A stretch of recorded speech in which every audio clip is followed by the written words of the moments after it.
Азықтық заттардың емдік қасиеттері туралы не білесіз? Азықтық заттар ұқсас болмағандықтан олардың дәмдері де әртүрлі болады. Сондықтан олардың рөлі де түрліше болады. Халқымыз тарихи тәжірибелермен азықтық дәмнің рөлін төмендегідей жинақтаған. Ащы дәмді азықтықтар қан жүргізу, суықты айдау, денені жылыту, жел тарату рөліне ие. Мысалы, жем-жеміл, усарымсақ, қызыл бұрыш, тау сарымсағы, қара бұрыш қатарлылар. Жем-жеміл суық тарқатып, суықтан болған тұмауды емдейді. Аскөк желбөртпе және қызылша ауруын емдейді. Қара бұрыш асқазандағы суықты тарқатып, асқазанның суықтан болған ауруын емдейді. Тәтті дәмді азықтықтар адамның дене қуатын күшейтіп, шұғыл түрдегі шаншу, бұлшық еттердің тыртысып түйілуін тарқатады. Әрі азықтықтардың дәмін теңшеу рөлі бар. Мысалы, тұт ағаш жемісі қан толтырып денені қуаттандырады.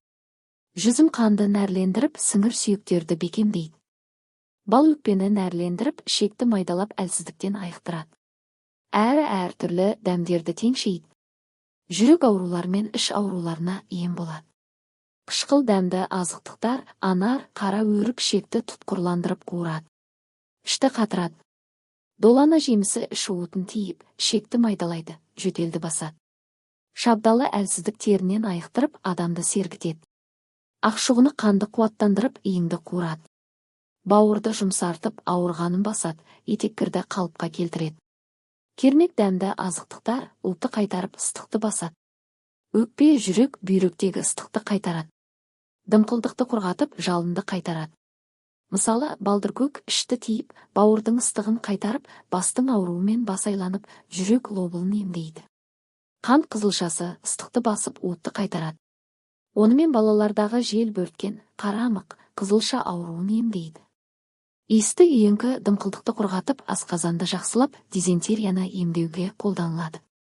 Сор дәмді азықтықтар денені жұмсартып, түйіндерді шешеді. Денені майдалап, ішекті дымқылдатып, ішті жүргізеді. Мысалы, теңіз құрағы денені жұмсартып, қақырықты түсіреді. Қалқанша без ісігіне ем болады. Кептердің еті бүйректі қуаттандырады, қант диабеті ауруын емдеп, шөлді басып, дем сығылып, қуатсызданудың алдын алады. Жоғарыдағы әр түрлі дәмдердегі азықтықтардан орынды пайдалана білгенде, түрліше дәмдердің өзіндік ерекше қасиеттері ғұмыр жасты ұзартуға, денсаулығыңызды жақсартуға пайдалы. Олай болса, жақсы азықтық жанның дәрумені екенін ұмытпаңыздар, ардақты ағайын. Сіздердің тыңдағандарыңыз Мақсат медициналық орталығының директоры, көрнекті дәрігер Мақсат Әбдіқадырұлының жеке мұрағат қорынан алынған мәліметтер. Осындай пайдалы кеңестерді жалғасты тыңдаймын десеңіздер, каналға жазылуды ұмытпаңыздар.